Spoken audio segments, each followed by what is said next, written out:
High risk pregnancy actually होती क्या है? कुछ ऐसे फैक्टर्स उसकी प्रेगनेंसी के साथ जुड़े हुए होते हैं जिससे कि माँ और बच्चे दोनों को थोड़ा सा ज्यादा केयर की जरूरत पड़ती है। जब हमारे पास गर्भवती महिला आती है तो हम उसको प्रॉपर्ली चेकअप करते हैं। इसमें एक इम्पॉर्टेंट चीज होता है ब्लड प्रेशर, और ब्लड प्रेशर ऐसा खतरनाक बीमारी है अगर प्रेगनेंसी में होती है जो माँ और बच्चे को बहुत दुष्प्रभाव डाल सकता है। आजकल के मॉडर्न लाइफ स्टाइल में अभी वुमेन्स जो फीमेल्स हैं उनका पार्टिसिपेशन हमारे मॉडर्न इंफ्रास्ट्रक्चर में जो उसमें समय बढ़ा हुआ है, तो ये कंडीशंस जैसे obesity, life style, food habit, ये कैसे कंट्रीब्यूट करते हैं हाई रिस्क प्रेगनेंसी के लिए? ये दोनों चीजें जो आपने बोली तीनों ही कुछ हद तक हाई रिस्क प्रेगनेंसी को कंट्रीब्यूट करती हैं। नई शादी हुई है, उसके बाद वो कंसेप्शन का प्लान कर रहे हैं और उसको पहले से ही पता है कि मेरी ग्रैंडमदर या मदर को हाई रिस्क प्रेगनेंसी थी, तो उस केस में उसको कितना अलर्ट रहना चाहिए? सपोज रिकरेंट मिसकैरेज है, अगर वो किसी ऑटोइम्यून डिजीज की वजह से है तो डेफिनेटली ये दोबारा भी हो सकता है।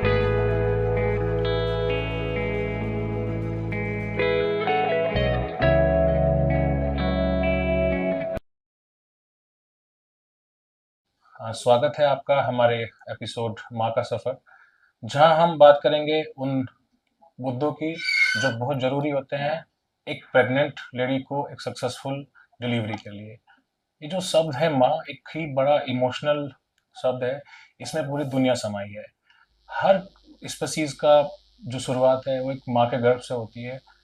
जो प्रेगनेंसी का सफ़र है वो बहुत ही उत्सुकता, भावुकता, खुशियाँ लेकर आता है, साथ ही लेकर आता है एक छोटा सा डर। तो हम उस डर को समझने के लिए आज हम आए हैं मेरठ शहर में। हमारे साथ कुछ विशेषज्ञ हैं। We have with us doctor Archana Goyal. Welcome ma'am. Ma'am have extensive experience in OBS and gynae and delivering successful pregnancies from Siddhi Vinayak Hospital, Meerut. We have with us Dr. Aruna from LLR Medical College. She is a renowned gynecologist and a professor of gynecology in LLR Medical College. Welcome ma'am, स्वागत है आपका हमारे podcast में। आज का हमारा जो पहला एपिसोड है ma'am, this is for the that journey जो एक माँ शुरुआत करती है। तो बोलते हैं कि जब एक लेडी प्रेग्नेंट होती है, माँ बनती है, तो उसका खुद का भी दूसरा जन्म होता है। बहुत सारी उत्सुकता, खुशियाँ, बहुत सारे एहसास वो लेके चलती है। बट इसी में कहीं न कहीं एक छोटा-सा डर समा जाता है कि क्या मैं एक सक्सेसफुल डिलीवरी दूँगी? क्या-क्या प्रॉब्लम्स आएँगी?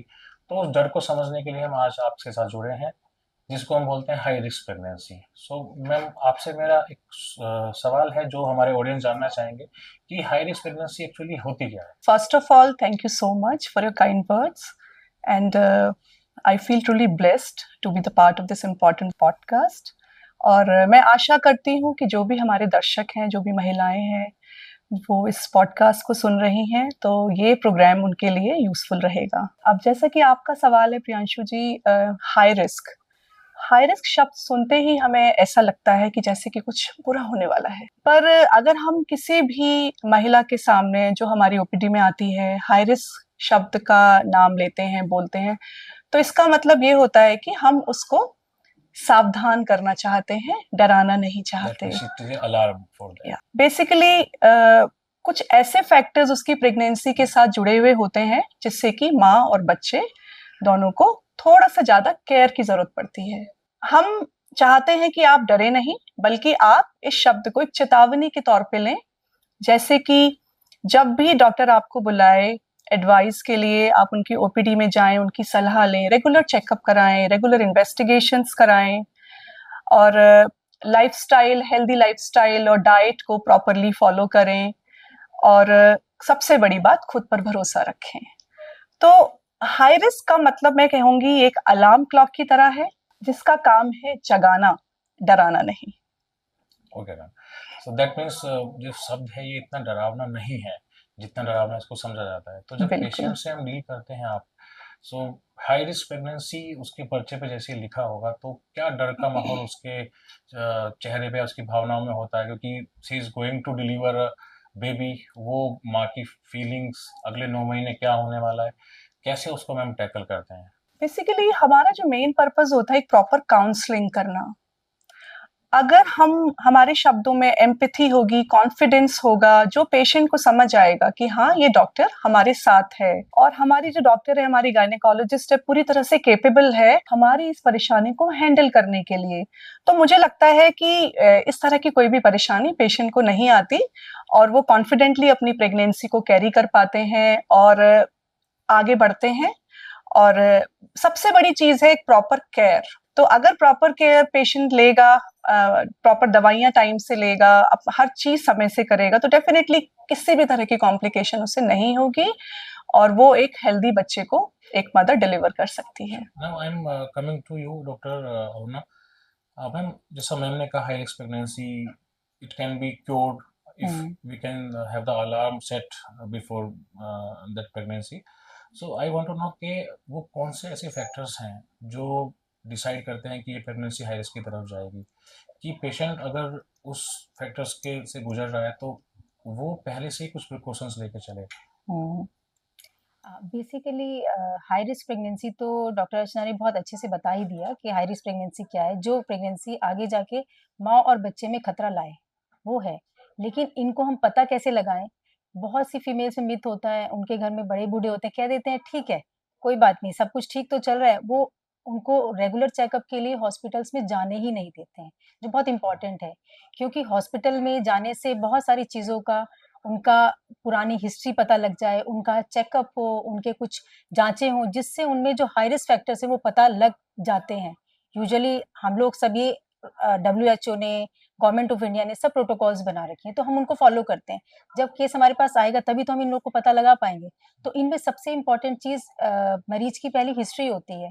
जैसे कभी-कभी किसी मरीज़ में, कोई हमारे पास जो प्रेग्नेंट लेडी आई है, उसमें पहले से ही उनको रिकरेंट मिसकैरेजेज़ हुए, पहले ही बच्चा टाइम से पहले, जिसको हम प्री टर्म लेबर कहते हैं अपनी भाषा में, वो है, या उनकी पहले कोई सर्जरी हुई जिसमें पहला सिज़ेरियन भी इम्पोर्टेंट है। तो इस तरह के पॉइंट्स और एज ज़्यादा होना, ये फैक्टर्स हमें पहले ही पता लग जाते हैं। तो ये आगे जाके खतरा कर सकते हैं। फिर दूसरी चीज़ पे आते हैं हम, जब हमारे पास गर्भवती महिला आती है तो हम उसको प्रॉपर्ली चेकअप करते हैं, जिसमें एक इम्पोर्टेंट चीज़ होता है ब्लड प्रेशर। और ब्लड प्रेशर ऐसा खतरनाक बीमारी है अगर प्रेगनेंसी में होती है, जो माँ और बच्चे को बहुत दुष्प्रभाव डाल सकता है। तो इसका हम लोग रेगुलर चेकअप करते हैं। इसी तरह से फिर हम अगर जाँचों पे आ जाएँ, तो जाँचों में हीमोग्लोबिन की जाँच है, यूरिन की जाँच है, शुगर की जाँच है, थायरॉइड की जाँच है, बहुत से इन्फेक्शन जैसे आपका HIV, जो एकदम सीरियस डिज़ीज़, नाम सुनते ही सब घबरा जाते हैं। तो इस तरह की डिज़ीज़ की जाँच रेगुलरली हम लोग करते हैं, और ये जाँच ऐसा नहीं कि सिर्फ़ एक बार करके हम छोड़ देते हैं। ये रेगुलर जाँचें हम रिपीटेडली कुछ-कुछ टाइम पे रिपीट करते रहते हैं। तो इससे जो भी बीमारियाँ फीमेल में इधर उस टाइम पे प्रेज़ेंट हैं या आगे होने वाली है, उनको हम पहले ही डिटेक्ट कर सकते हैं। नहीं तो लेडी को देखने से तो लगता है कि मुझे तो कोई परेशानी नहीं, मैं हॉस्पिटल क्यों जाऊँ? तो इस तरह के हिडन रिस्क फैक्टर्स पहले से ही अगर इन सब में लेडी रूटीन एंटीनेटल चेकअप के लिए, स्क्रीनिंग के लिए आती रहे समय-समय पर, तो हम इन सब फैक्टर्स को, जिनको हम हिडन या साइलेंट रिस्क फैक्टर्स कहते हैं, वो हम पता लगा सकते हैं। तो इसका मतलब हुआ कि अगर कोई प्रेग्नेंट लेडी है, सो अभी घर पे वो लोग रहते हैं, फैमिली के बीच में है, उन्हें लगता है सब ठीक चल रहा है, एवरीथिंग हाँ, इज बिल्कुल। Going right. वो सोचती हैं, उनके घरवाले भी उनको, क्योंकि हम जो एज़ इन गवर्नमेंट हॉस्पिटल में काम करती हूँ, तो मैं बहुत से देखती हूँ, जो हमारी प्रेग्नेंट फीमेल्स है वो आखिरी में ही आती हैं, और उस समय तक उनको कितनी बीमारियाँ हो चुकी होती हैं, उनको मैनेज करना भी समटाइम्स बहुत-बहुत मुश्किल हो जाता है। बहुत कॉम्प्लिकेटेड हो जाती है। तो वो शुरू से ही अगर हमारे पास आएँ, जो कि हम इस चीज़ की लोगों को बार-बार बताते हैं, बहुत सारे प्रोग्राम्स करते हैं कि आप रेगुलर चेकअप के लिए आएँ। तो ये अगर वो करें तो शुरू में पता लग जाए, तो एटलीस्ट आखिर में आते-आते ये सब कॉम्प्लिकेशन डेवलप ना हो पाएँ। कंसीव होता है, दैट मींस उसने डॉक्टर को conceive in the conceive as well as pre conception भी कभी-कभी हमारे, यस, जैसे हमारे पास इनफर्टिलिटी के पेशेंट्स आते हैं जिनके बच्चे नहीं, अगर वो हमारे पास प्री कंसेप्शनली आ रहे हैं, या कुछ और फीमेल्स, हम उनसे पूछ लेते हैं कि आप क्या अभी प्रेगनेंसी प्लान कर रहे हो? तो अगर कोई प्रेगनेंसी प्लान कर रही होती, तो उनके हम बहुत सारे फैक्टर्स निकाल लेते हैं कि भई ब्लड प्रेशर तो नहीं है, शुगर तो नहीं, इस तरह की चीज़ें। क्योंकि ये बीमारी अगर प्रेगनेंसी होने पर कंट्रोल्ड है, तो प्रेगनेंसी में दुष्प्रभाव कम होंगे, उनको भी और उनके बच्चे को भी। लेकिन अगर ये डिज़ीज़ पता ही ना चले, उनको वो बता ही ना पाएँ, हम हिस्ट्री ना लें, उनसे पूछे ही ना, तो ये आगे जाके एडवांस करके माँ और बच्चे दोनों में दुष्प्रभाव डाल सकती है। और एक छोटी-सी चीज़ और ऐड करूँगी, लाइक प्री कंसेप्शनली अगर हमारे पास फीमेल्स आती हैं, एक फॉलिक एसिड की टैबलेट होती है, जो बहुत सारे डिफेक्ट्स को रोक देती है, और वो प्री कंसेप्शनली लिया है तो ही उनको रोक पाती है, नहीं तो नहीं रोक पाती। तो हम फीमेल्स को बताते हैं कि एक छोटी सी गोली तुम्हें और तुम्हारे बच्चे को बहुत सारी बीमारियों से बचा सकती है, तो आप इसको लेना शुरू कर दो। और बाद बाद में आते हैं तो फिर उसके अकॉर्डिंगली उनका चेकअप और टेस्टिंग्स होती रहती है। सो ये पॉसिबल है कि जो हेल्दी दिख रहा है वो भी हाई रिस्क पे हो। बिल्कुल, जो हेल्दी दिख रहा है, क्योंकि शुरुआत में कोई भी बीमारी, शुगर कह लें, ब्लड प्रेशर कह लें, थायराइड के शुरुआत में इन बीमारियों के कुछ लक्षण होते ही नहीं है। नॉर्मली कहते हैं शरीर थोड़ा फूलने लगा, एनीमिया है, खून की कमी है, शरीर थोड़ा-थोड़ा फूलता है, तो कहते हैं ये तो प्रेगनेंसी में थोड़ा ऐसे ही शरीर बढ़ जाता है, पैर भारी होने लगते हैं। तो ये पैर भारी होना may be the signal of high BP और साथ ही साथ एनीमिया का या हार्ट डिजीज का भी सिग्नल हो सकता है। तो हमें इन सब चीज़ों का बहुत ध्यान रखना है और फीमेल्स को इस चीज़ के लिए जागृत करना है कि आप रेगुलर शुरुआत से ही आएँ, रूटीन चेकअप कराएँ, जो-जो चीज़ें आपको जैसे-जैसे फॉलो करने के लिए कहें, वो सब कराते रहें, जिससे कि आप जितने भी रिस्क फैक्टर्स हैं, वो पता लग जाएँ और साथ ही साथ हम उनको रोक सकें, माँ और बच्चे को सही से हम सो लोग ये ले जो हाई सकें। रिस्क प्रेगनेंसी के आपने फैक्टर्स मुझे बताए मैम, अभी आपका जो ओपीडी एक्सपीरियंस है, हुँ, बिकॉज आई वांट कि जो हमारे ऑडियंस हैं हुँ, वो ये समझें कि हमें सभी को जांच करानी है, ना कि ये कि जब तक बिल्कुल, हेल्दी दिख रहा है। बिल्कुल। तो ये अगर मैं एज की बात करूं तो जो अर्ली कंसेप्शन है 20s 21st 22nd इस 25th में बोल देता हूँ, इस एज ब्रैकेट के जो महिलाएं हैं उनमें भी क्या हाई रिस्क प्रेगनेंसी का उनमें भी चांस हो सकती है, हाई रिस्क प्रेगनेंसी बिल्कुल हो सकती है। इन कंडीशंस में कितनी बारी रिपीटेड मिसकैरेजेस होने के चांसेस होते हैं। समय से पहले बच्चा होना, जिसको हमारी भाषा में प्रीटर्म डिलीवरी कहते हैं, वो हो सकती है। और साथ ही साथ थायराइड, शुगर की प्रॉब्लम वैसे तो बहुत रेयर है, बट हो सकती है। ब्लड प्रेशर की बीमारी भी एक्सट्रीम्स ऑफ एज में, यानी कि एज कम हो तब भी हो सकती है और बाद में भी हो सकती है। तो ये बीमारियाँ पॉसिबल हैं। ऐसा नहीं है कि जिनकी एज कम है, वो सब प्रेगनेंसी में बिल्कुल सेफ हैं। Okay okay. जी। I will come to you for next question. I want to know कि अभी जैसा मैम ने बताया बहुत सारे फैक्टर्स हैं, रिकरेंट मिसकैरेज के भी पेशेंट्स हैं, हैबिचुअल अबॉर्शन के भी पेशेंट्स हैं जिनको बार बार गर्भपात हो रहा है। तो जिस तरह से रिकरेंट मिसकैरेज बार बार होता है, तो अगर मैं हाई रिस्क प्रेगनेंसी की बात करूं, एक पेशेंट अगर हाई रिस्क प्रेगनेंसी में है और उसे डॉक्टर सक्सेसफुली डिलीवर कर देते हैं, तो अगली बार जब वो अपना कंसेप्शन या बेबी प्लान करेंगे तो चांसेस होते हैं कि वो दोबारा से हाई रिस्क प्रेगनेंसी में जाएंगे। बिल्कुल। ऐसे पेशेंट्स दूसरे जनरल पॉपुलेशन के कंपैरिजन में इनके अंदर ज़्यादा चांसेस होते हैं उस तरह की सिम्टम को डेवलप करने के लिए। जैसे सपोज मैं बात करूँ, सपोज रिकरेंट मिसकैरेज है, अगर वो किसी ऑटोइम्यून डिजीज की वजह से है या फिर जैसे कुछ डिजीज होती है एप्ला डिसऑर्डर कहते हैं, तो डेफिनेटली ये दोबारा भी हो सकता है। और अगर मैं बात करूँ डायबिटीज की, ये दोबारा भी हो सकता है।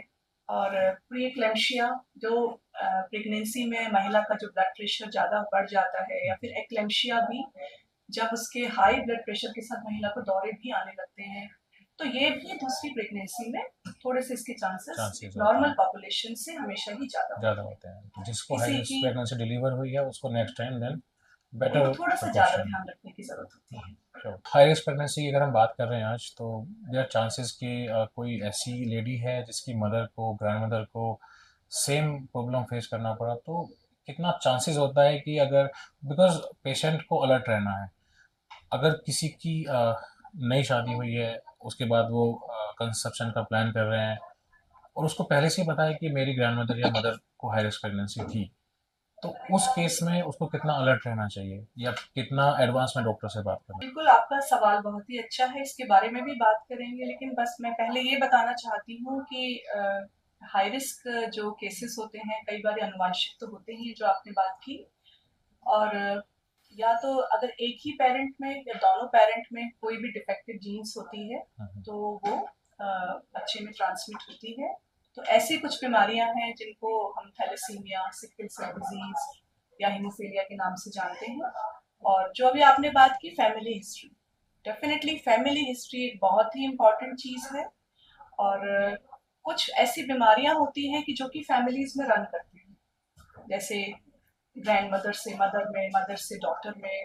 तो इन बीमारियों में हम बात कर सकते हैं कुछ हार्ट डिजीजेस की भी, जैसे हाइपर कोलेस्ट्रॉल होना पेशेंट्स के अंदर, या कुछ कार्डियोमायोपैथीज हैं, कुछ तरह की बीमारियां हैं। और अगर हम ऑब्स्टेट्रिक पॉइंट ऑफ व्यू से बात करें तो प्री एक्लैम्शिया, जिसके बारे में भी हमने डिस्कस किया था कि एक हाई ब्लड प्रेशर की बीमारी है, इसमें यूरिन में प्रोटीन भी पास होता है।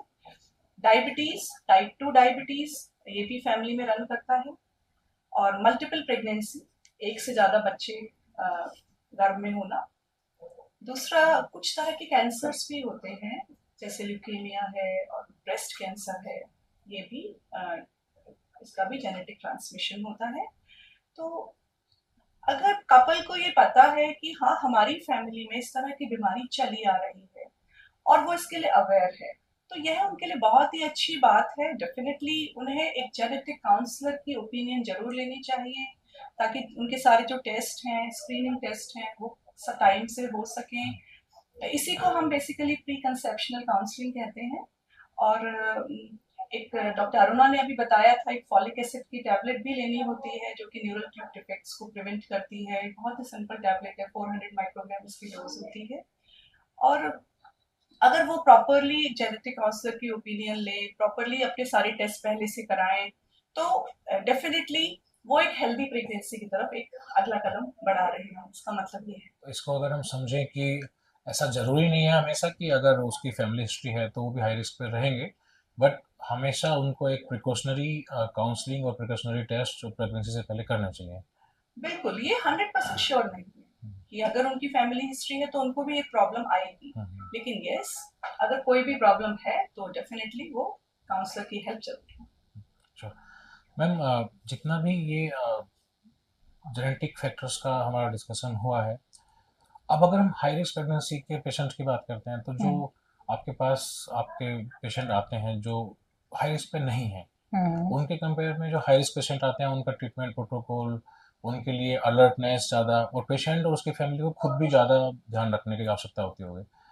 तो अगर पेशेंट अपनी रोज़मर्रा की ज़िंदगी में है, वो कौन से ऐसे मेडिकल साइंस होते हैं हाई रिस्क पेशेंट में कि जब उसको अलर्ट लगे कि अब मैं लापरवाही ना करूं, मैं आज ही या कल ही अपने डॉक्टर को दिखाऊं? बिल्कुल सही। आपको आजकल एक्चुअली गर्भवती महिला को पता ही नहीं रहता है कि उनको हॉस्पिटल जाना कब है। वैसे तो गवर्नमेंट इंडिया ने, मैंने बताया कि रेगुलर चेकअप, स्क्रीनिंग सबका एक प्रोटोकॉल बनाया हुआ है, बट इसके अलावा भी बीच-बीच में केसेस को आना चाहिए। वो कब आना चाहिए?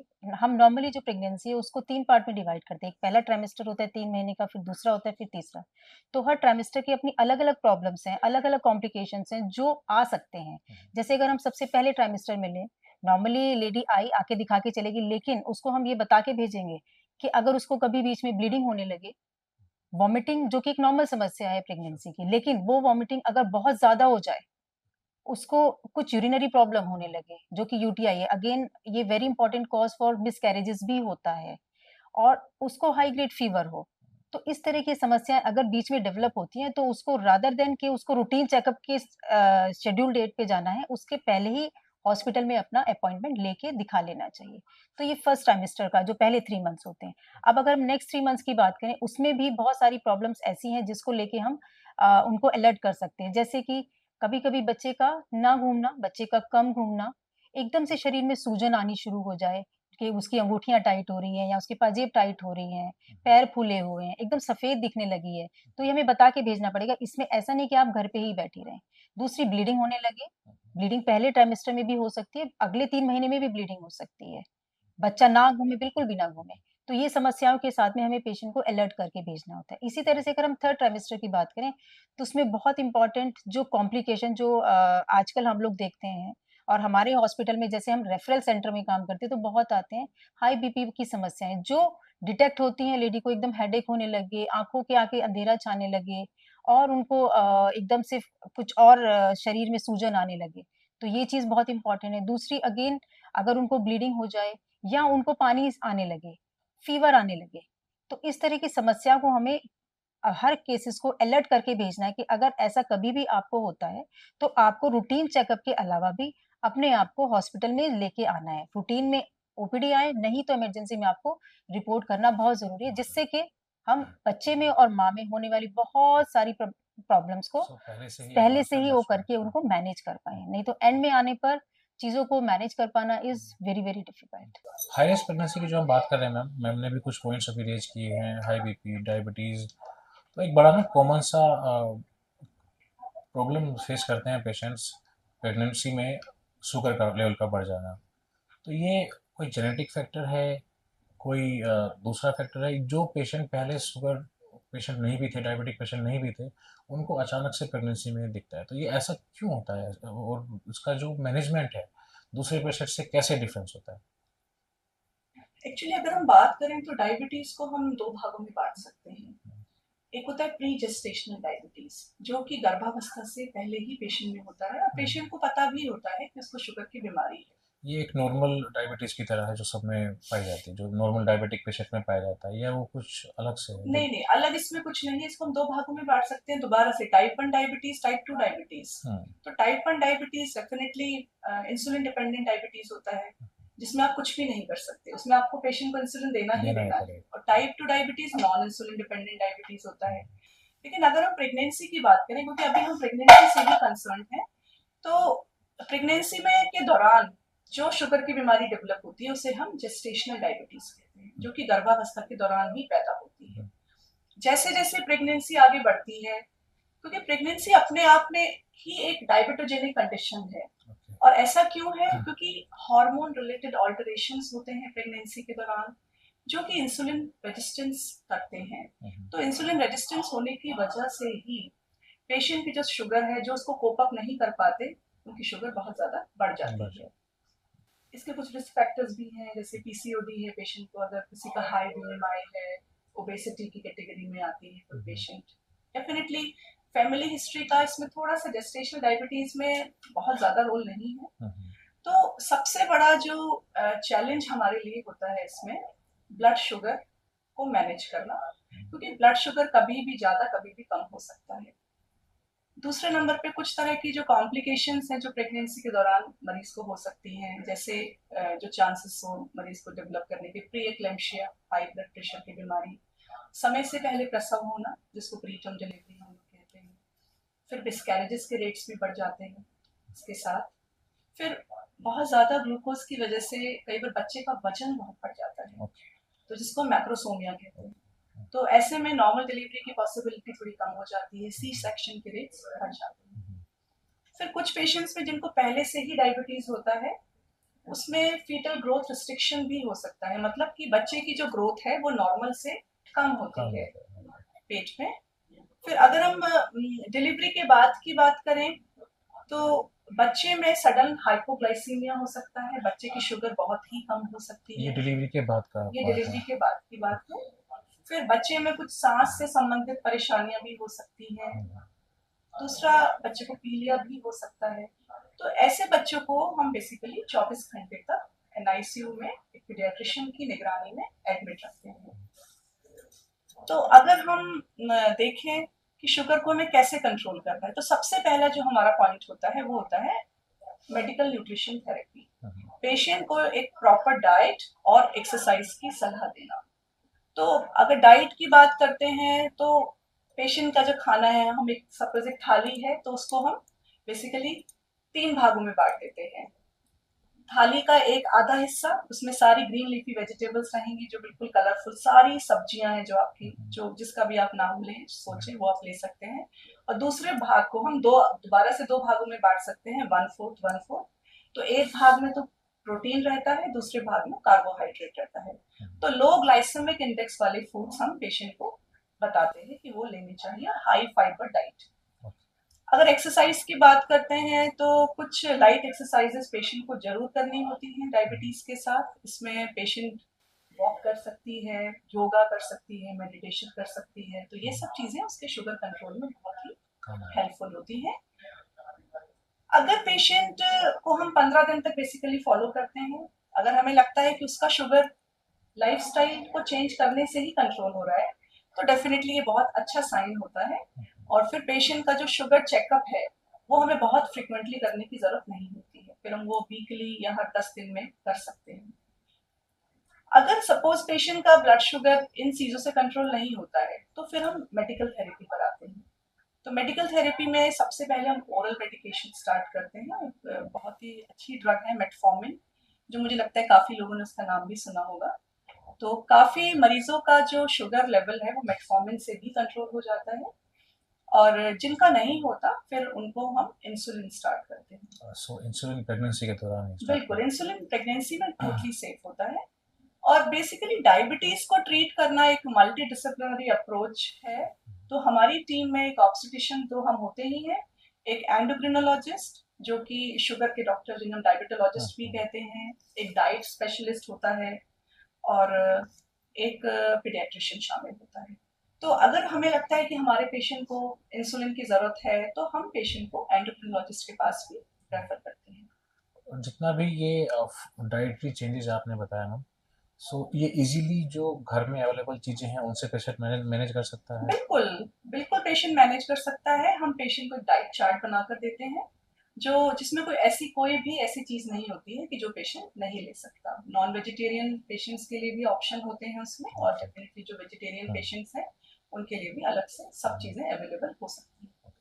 सो डायबिटीज तो एक फैक्टर हुआ मैम डॉक्टर अरुणा। सो अभी हम बात करते हैं दूसरा रिस्क फैक्टर जो आपने बताया कि वो काफ़ी सीरियस है, हाई ब्लड प्रेशर। सो उसके बारे में जो जनरल पेशेंट्स हैं प्रेगनेंसी के और जो ब्लड प्रेशर के पेशेंट्स हैं, सो कैसे आपका जो पैटर्न होता है क्लिनिक में कि क्या पेशेंट को ध्यान रखना चाहिए specially as compare to normal patients? बिल्कुल सही है, बहुत इम्पोर्टेंट है क्योंकि हम लोग हाई बीपी के पेशेंट, डॉक्टर अर्चना भी हाई बीपी के पेशेंट्स बहुत देखती होंगी यहाँ पर, आजकल बहुत ही कॉमन है। तो इसके लिए सबसे पहले तो ये कि हम लोग रेगुलर बीपी मॉनिटरिंग तो करते ही हैं। उस बीपी मॉनिटरिंग में अगर किसी का ब्लड प्रेशर हाई आ जाता है तो उसको हमें और रेगुलर बीपी मॉनिटरिंग इम्पॉर्टेंट है।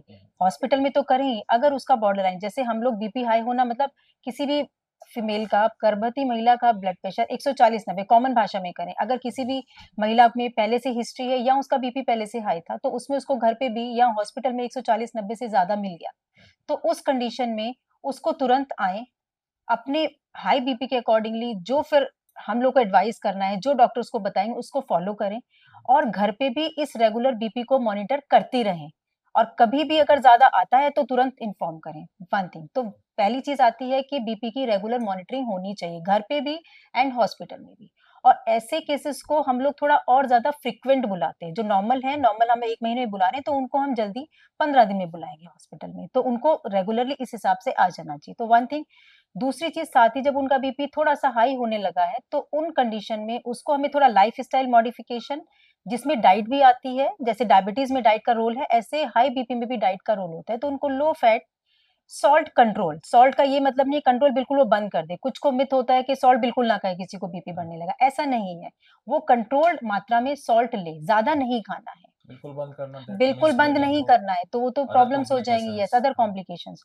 तो कंट्रोल मात्रा में वो सॉल्ट खाती रहें, लिपिड यानी कि वसा युक्त चीजें, घी तेल वाली चीजें थोड़ी कम करें, साथ ही एक्सरसाइज, बहुत ज्यादा एक्सरसाइज नहीं लेकिन एक रेगुलर अपनी बॉडी की एक्टिविटी मेंटेन करके रखें, और अपनी लाइफ को डिसिप्लिन बनाएं, मतलब थोड़ा सा डिसिप्लिन होना पड़ेगा इन सब चीजों के लिए, तभी आगे सब चीजें प्रॉपर हो पाएंगी। तो अब नेक्स्ट चीज आती है मेडिकेशन। अब किसी का ब्लड प्रेशर हाई होना है, कंट्रोल तो करना है क्योंकि बीपी ऐसी चीज है जो बॉडी के किसी भी ऑर्गन को अफेक्ट करती है, तो उसके लिए हमें ब्लड प्रेशर की दवाएं शुरू करनी होती हैं। कितनी बार महिलाओं में मिथ होता है कि नहीं ब्लड प्रेशर की दवाई खाएंगे तो हमारे बच्चे पे गलत प्रभाव पड़ेगा, ऐसा नहीं है। उसके लिए हमें उन्हें काउंसिल करना पड़ेगा कि जो दवाएं हम लोग प्रेगनेंसी में देते हैं वो प्रेगनेंस अवस्था में बिल्कुल सेफ है। उसमें बहुत सारी ड्रग्स है, मैं उनको यहाँ पे डिस्कस नहीं करूंगी, लेकिन वो सब ड्रग्स जो हम प्रिस्क्राइब करते हैं वो सेफ है, तो उनको वो मेडिसिन, वो दवाएं रेगुलर जब जब बताई जाए वो लेती रहें, और साथ साथ ब्लड प्रेशर भी अपना मॉनिटर करते रहें, और ब्लड प्रेशर जो बताएगा इससे ज्यादा आए तो वो तुरंत रिपोर्ट करें। नेक्स्ट चीज मॉनिटरिंग बहुत ही इंपॉर्टेंट चीज है जो कि रेगुलर होनी चाहिए। होते हैं कि जैसे आपने बताया कि बच्चे को नुकसान होगा, मुझे लगता है कि हाई बीपी होने से बच्चे को ज्यादा नुकसान होगा। हाँ, हाई बीपी तो अपने आप में, तो वही हम कह रहे हैं ना, इसमें काउंसलिंग का इंपॉर्टेंट रोल है, उनको ये जरूर हमें बताना है कि दवाइयां प्रभावित नहीं करेंगी, लेकिन अगर आपका हाई बीपी रहा तो वो बच्चे को और माँ दोनों को प्रभाव, अगर हम उनको इसके नेगेटिव बताएंगे तो वो शायद अपनी दवाइयों को रेगुलर तरीके से ले लेंगे, क्योंकि हाई बीपी होने से, मैडम ने भी डिस्कस किया था, हाई बीपी होने से बहुत बारी प्री एक्लेम्पशिया, जो कि बहुत ही ड्रास्टिक, बहुत ही सीरियस कंडीशन है, which can land in eclampsia also, जिसमें मरीज को दौरे पड़ने लगते हैं, और वो माँ और बच्चे दोनों के लिए हानिकारक है, दोनों को प्रभावित करती है, माँ की भी जान जा सकती है, बच्चे की भी जान जा सकती है। तो इस कंडीशन में उनको दवाई की महत्व हमें बताना होगा कि दवाई लेना बहुत जरूरी है। तो यहाँ पे अवेयरनेस का जो पार्ट है वो बिल्कुल ज्यादा बिल्कुल, इम्पोर्टेंट है। अवेयरनेस के बीपी हाई है तो उसको हमें कंट्रोल करना है, नहीं तो माँ और बच्चे दोनों में बहुत सारी प्रॉब्लम्स होने के साथ ही उसमें दुष्प्रभाव बच्चे और माँ पर पड़ेगा और जान को भी खतरा है। खतरा हो जाता है। सफर हमारे साथ जुड़ चुके हैं doctor Madhulika Sharma from Swasthagriha gynae clinic Kankarkhera Meerut. So ma'am, अभी जैसा हम लोग डिस्कस कर रहे हैं बहुत सारी चीज़ें हाई रिस्क प्रेगनेंसी में, जिसमें बीपी जैसी कंडीशन, डायबिटीज जैसी कंडीशंस जो डिस्कस हुआ है।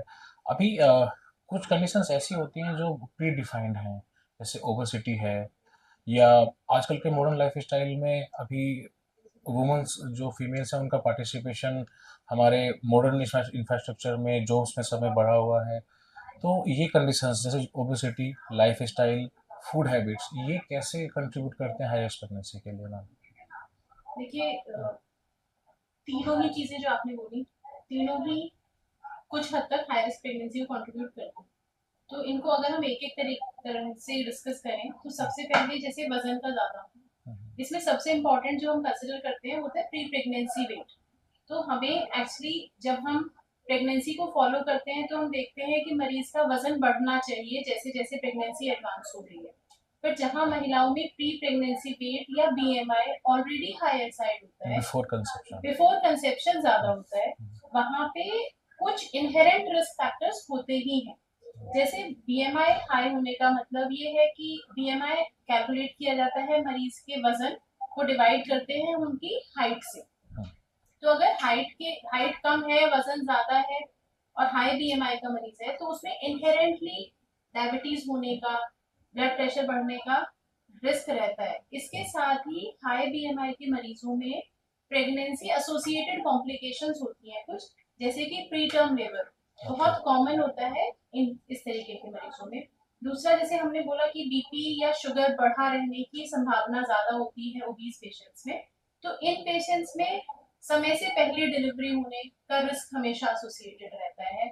इन मरीजों में ऐसा पाया जाता है कि जैसे हम लोग 7वें-8वें महीने में अल्ट्रासाउंड कराते हैं तो बच्चे को ब्लड फ्लो जो हम डॉपलर के माध्यम से मेजर करते हैं वो धीरे धीरे करके कम होने लगता है, प्लेसेंटा जल्दी मेच्योर होने लगता है, और low birth weight is also very common in this patients. तो हमारे पास हम इस तरीके की जो समस्या है उसको दो तरीके से काउंटर कर सकते हैं। हमारे यहाँ अगर अवेयरनेस हो तो मरीज कई बार हमारे पास पहले से आता है प्री प्रेगनेंसी काउंसलिंग के लिए कि मैडम हम अब बच्चा प्लान कर रहे हैं तो हम क्या क्या कर सकते हैं। तो जहाँ पे हम बेसलाइन कुछ इन्वेस्टिगेशन होती है जैसे थायराइड वगैरह, वो हम पहले से कराते हैं कि थायराइड ठीक होना चाहिए, हीमोग्लोबिन ठीक होना चाहिए इससे पहले कि मरीज कंसीव करे। साथ में हम फोलिक एसिड सप्लीमेंट देते हैं। तो जहाँ पे पेशेंट को ऑलरेडी वजन ज्यादा है हम उनको एडवाइस करते हैं कि आप वजन घटाएं before you plan a pregnancy, क्योंकि जिस वेट से आप स्टार्ट करोगे pregnancy, that is your pre pregnancy weight, will contribute to perinatal outcome. जो आपका फाइनल डिलीवरी के बाद स्थिति होगी उसमें आपका प्री प्रेगनेंसी वेट काफी हद तक तो कंट्रीब्यूट ओबेस पेशेंट में अगर बात करें हम तो हाई रिस्क प्रेगनेंसी के चांसेस ज़्यादा हैं, बट ऐसा नहीं है कि they can not plan the healthy pregnancy. They can definitely plan a healthy pregnancy. पर उस केस में मान लीजिए जैसे हम अभी प्री प्रेगनेंसी कह रहे हैं कि वजन हमें कंट्रोल करना चाहिए, पर मान लीजिए कोई ओबेस है और कंसीव कर रहा है तो उस कंडीशन में हमारा एडवाइस जो होता है वो उनको डाइट से रिलेटेड भी होता है, एक्सरसाइज से रिलेटेड भी होता है, और तीसरा जो हाई रिस्क हमें पहले से पता है उनके हिसाब से हम चीजों को मैनेज कर सकते हैं। जैसे हमको पता है कि इस मरीज में ब्लड प्रेशर बढ़ने की आगे संभावना है तो हमारे पास कुछ मेडिकेशंस होती हैं जैसे इकोस्प्रिन। इकोस्प्रिन हम पहले से स्टार्ट करके रखते हैं ताकि मरीज का ब्लड प्रेशर अगर बढ़ता भी है तो ऐसा माना जाता है कि अगर ये दवाई हम पहले से दे रहे हैं, इंडिकेटेड है, तो बीपी बढ़ेगा, हो सकता है बढ़े, बट अगर 7वें महीने में बढ़ता तो उसकी जगह 8वें महीने में बढ़ेगा। तो जब हमारा बच्चा बड़ा हो जाता है तो उस समय पे डिलीवरी प्लान करना या चीजों को मैनेज करना इजी हो जाता है। दूसरा, हम इसके साथ डाइटरी एडवाइस मरीज को दे सकते हैं जहाँ पे हम उनको हेल्दी वेट गेन के बारे में समझा सकते हैं, क्योंकि प्रेगनेंसी में डाइटरी रेस्ट्रिक्शन पॉसिबल नहीं है पर डाइटरी मॉडिफिकेशन पॉसिबल है। फैट कम लिया जाए, प्रोटीन ज्यादा लिया जाए, इसके अलावा सप्लीमेंट्स जो आयरन, कैल्शियम या मल्टीविटामिन है वो ज्यादा लिए जाए ताकि न्यूट्रिशनल डिफिशियंसी ना हो, बट प्रॉपर जितना वेट गेन हमें एक्सपेक्टेड है उससे ज्यादा ना, क्योंकि जो ओबीज पेशेंट्स होते हैं उनमें कई बार ज्यादा खाने की टेंडेंसी भी होती है। तो ये सारी बातें जो हम अभी कर रहे हैं that are very good to understand कि हमारा जो थ्रेटन अबॉर्शन या प्रीटर्म अबॉर्शन जैसे जो केसेस हैं जो हाई रिस्क की वजह से होते हैं वो कम हो।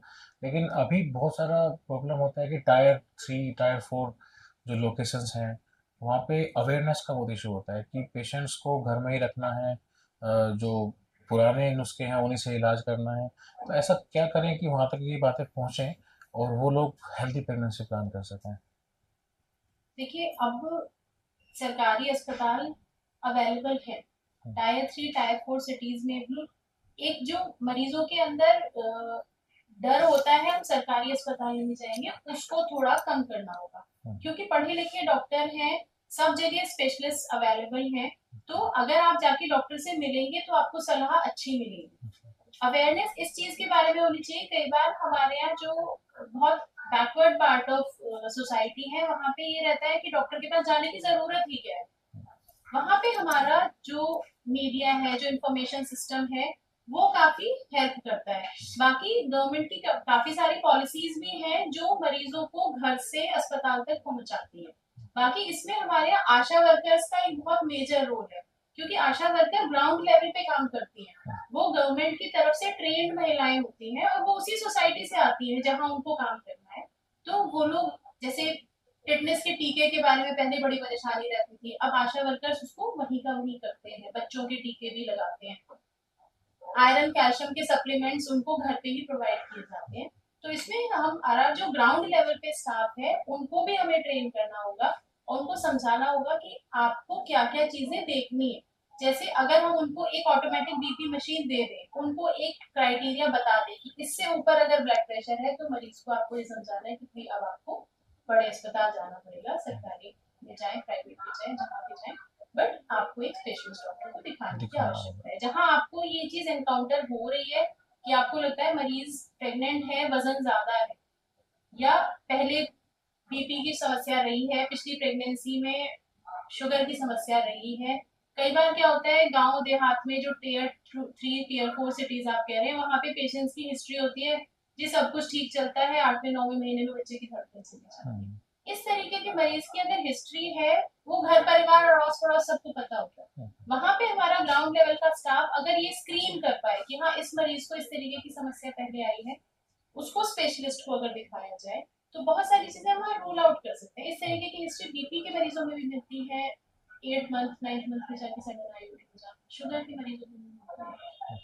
तो वहाँ पे हम चीजों को स्क्रीन भी कर सकते हैं। एक एप्ला सिंड्रोम होता है, वहाँ भी इस तरीके की समस्या होती है। जहाँ मरीज की खून की जांच हो जाए तो चीजों को मैनेज कर सकते हैं। एक तो जरूरी है सबसे पहले कि घर से निकलें डॉक्टर के पास जाएं, और ऐसा जरूरी नहीं है कि अगर टायर 4 है तो हमें शहर ही जाना है, हम अपने सरकारी अस्पताल में उसको दिखा सकते हैं। तो डॉक्टर्स कितना सिंपल लैंग्वेज में, कितना सिंपल भाषा में आज आपने जो ये टॉपिक हमारे ऑडियंस को समझा है, आई बिलीव कि इससे बहुत लोगों को हेल्प मिलने वाली है और वो अपनी प्रेगनेंसी को स्पेशली हाई रिस्क प्रेगनेंसी के केसेस में प्लान करने वाले हैं।